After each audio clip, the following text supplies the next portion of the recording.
Hello there, tribe. It's your mom of three in NYC back at you with another video. Hey. All right. If you're new here, if it's your first time here, hello, welcome. My name is Teneza. I am the mom to three phenomenal kids living here in the heart of New York City. I am on a journey. I welcome you to join me. I'm reading the Bible for the first time. It's going amazing, but let's just jump right into the word today. Today's review is going to be a review of Genesis chapters 22 through 28. Let's get started. All right. Chapter 22 of Genesis begins with God testing Abraham. I'll go ahead and read. I use the NIV version. Verse 2, then God said, take your son, your only son Isaac, whom you love. Pause. Only? I wrote in my notes, what about Ishmael, the son that Abraham had with Hagar because Sarai, changed to Sarah, was barren and old before she was able to have children. So note to self and to you guys, what about Ishmael? Because later on in today's reading, they do mention Ishmael as one of Abraham's sons, but maybe he meant like bloodline and heirs. So back to the verse. God said, take your son, your only son Isaac, whom you love, and go to the region of Moriah. Sacrifice him there as a burnt offering on one of the mountains I will tell you about. So I have in my notes that God tests Abraham. He tells Abraham to take his son Isaac and sacrifice him. And as we continue to read, I have in my notes that Isaac carried the actual wood on his back that was going to be used for the burnt offering.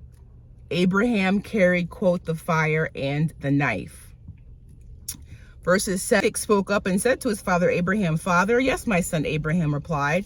The fire and the wood are here, Isaac said, but where is the lamb for the burnt offering? Verse 8, Abraham answered, God himself will provide the lamb for the burnt offering, my son.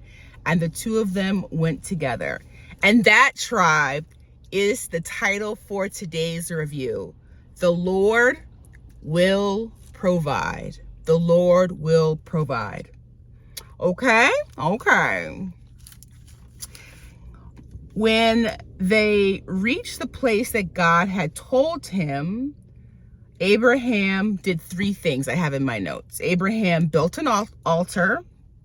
Abraham arranged the wood.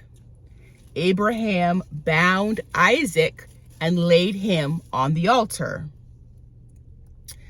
In verse 10, again, the NIV version, then he reached out his hand and took the knife to slay his son. But the angel of the Lord called out to him from heaven, Abraham, Abraham, here I am, he replied. Verse 12, do not lay a hand on the boy, he said. Do not do anything to him. Now I know that you fear God because you have not withheld from me your son, your only son. Beautiful, right? The fact that God gave Abraham a direction to sacrifice his only son. Again, the son that God promised him when he was 100 years old. And was Sarah 99, I believe, years old when she had him? So again, a promise of God. God then tested him by saying, sacrifice it. And Abraham passed the test. He was literally about to unalive him, right? He was about to unalive him. And the angel said, stop. Funny because God did exactly what Abraham told Isaac that God would do, providing a lamb to sacrifice in the form of the ram in the bush. Abraham saw a ram and sacrificed instead. And then I have that God reaffirms his promise through an angel. Starting in verse 16, verse 15, the angel of the Lord called to Abraham from heaven a second time and said, quote, I swear by myself, declares the Lord, because you have done this and have not withheld your son, your only son, I will surely bless you and make your descendants. Again, this analogy that's so beautiful, you guys, as numerous as the stars in the sky and as the sand on the seashore. Your descendants will take possession of the cities of their enemies, and through your offspring, all nations on earth will be blessed because you have obeyed me. So again, guys, this is an example of total obedience to God. The consequence of that is blessings. Milcah, it says, was also a mother. She bore sons to your brother Nahor. So Nahor was the brother of Abraham. His sister-in-law had sons, and they list them all: Uz, Kemuel, Kesid, Hazo, Pildash, Jidlaph, and Bethuel. And we're going to read about Rebecca later, but Bethuel is the father of Rebecca. Who became the father of Rebecca, and as we'll read later, Rebecca becomes the wife to his son Isaac. So again, there's a plan, right? All right. So before we actually go into chapter 23, you guys, I wanted to read out loud a note in my Bible. Do you see that, guys? Put my hand behind it. From February the 14th, actually Valentine's Day, 13 years ago in 2010. It says, I wrote in my Bible, 1, that God has a will for my life. 2, God is providential in my life. And 3, in my season, God moves quickly. And I thought that was really beautiful, so I wanted to share that with you guys. I have that Sarah died in this chapter, the age of 127, verses 3 and 4. Abraham rose from beside his dead wife and spoke to the Hittites. He said, I am an alien and a stranger among you. Sell me some property for a burial site here so I can bury my dead. I have in my notes that Ephron offers to give the fields to Abraham. And this is another example, guys, of Abraham walking in the favor of the Lord. Abraham insisted on paying him of the land was 400 shekels of silver. Once I read that, I was like, okay, let's get my Googles on. Let's get my research on. What is 400 shekels of silver equivalent to in dollars? And I found conflicting information, you guys. I found that $113.22 USDs. I found one source was like it's $128,000. But then, guys, I began to remember that when Judas betrayed Jesus, then I remembered the New Testament. We will read how the Roman soldiers wanted to know who Jesus was amongst his 12 disciples. So Judas went to give him a kiss on the cheek. That's how the Roman soldiers knew who Jesus was, to take him away and to crucify Jesus. Judas betrayed Jesus for 30 shekels of silver. 30. So Abraham paid more than 10 times that amount for this field to bury. All chapter 24. This chapter is about Isaac and Rebekah. So Abraham is getting older, I have in my notes. He makes his chief servant promise to get a wife for his son Isaac. He says in verse 3, he says, I want you to swear by the Lord, the God of heaven and the God of earth, that you will not get a wife for my son from the daughters of the Canaanites, among who I am living. But in verse 4, the direction comes, but will go to my country and my own relatives and get a wife for my son Isaac. The servant says, what if she's unwilling to come back with me to this land? Abraham says, do not take my son back there. The Lord, the God of heaven, who brought me out of my father's household in my native land, spoke to me and he promised me an oath. And I just love how Abraham repeats God's promise to his servant. Quote, to your offspring, I will give you this land. He will send his angel before you so you can get a wife for my son from there. Clear directions, right? Pray, O Lord, God of my master Abraham, give me success today and show kindness to my master Abraham. See, I am standing beside this spring, and the daughters of the townspeople are coming out to draw water.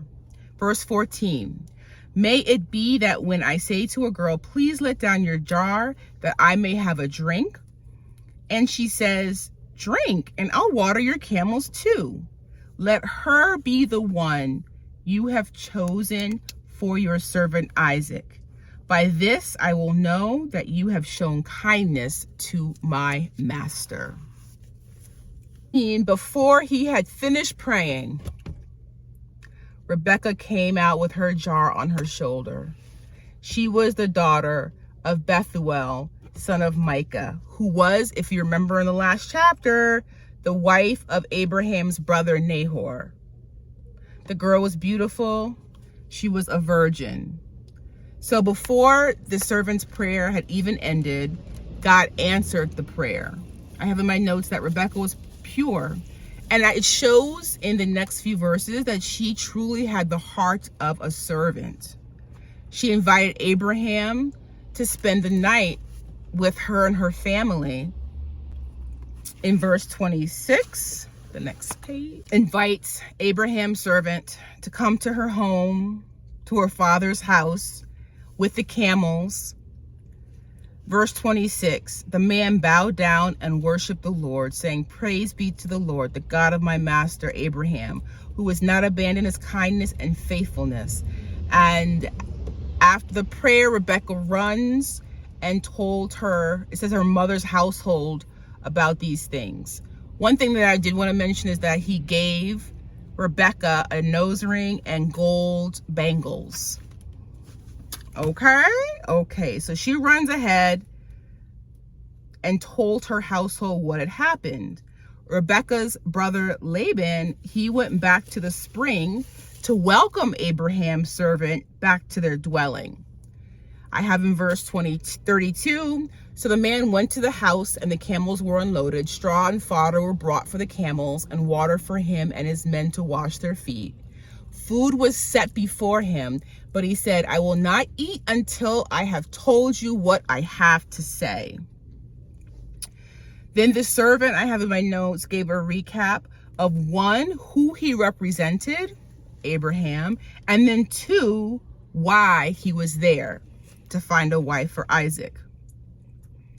Rebekah's brother and father agreed to give Rebekah as the wife. Initially, Rebekah's mother and family wanted Abraham's servant to allow Rebekah to stay for 10 days, but the servant was ready to go. Mission accomplished, right? Again, so beautiful that God answered his prayer before the prayer was even finished. That was so powerful. I love that they asked Rebekah's consent. They said, let's call the girl and ask her about it. They called Rebekah in verse 58, asked her, will you go with this man? I will go, she said. So they sent their sister Rebekah on her way. And that's amazing, right? So again, what she was doing, she was serving her family at the well, getting them water. As the servant is praying to God about finding the right wife for Isaac, she appears and she says exactly what Abraham's servant had prayed to God for her to say.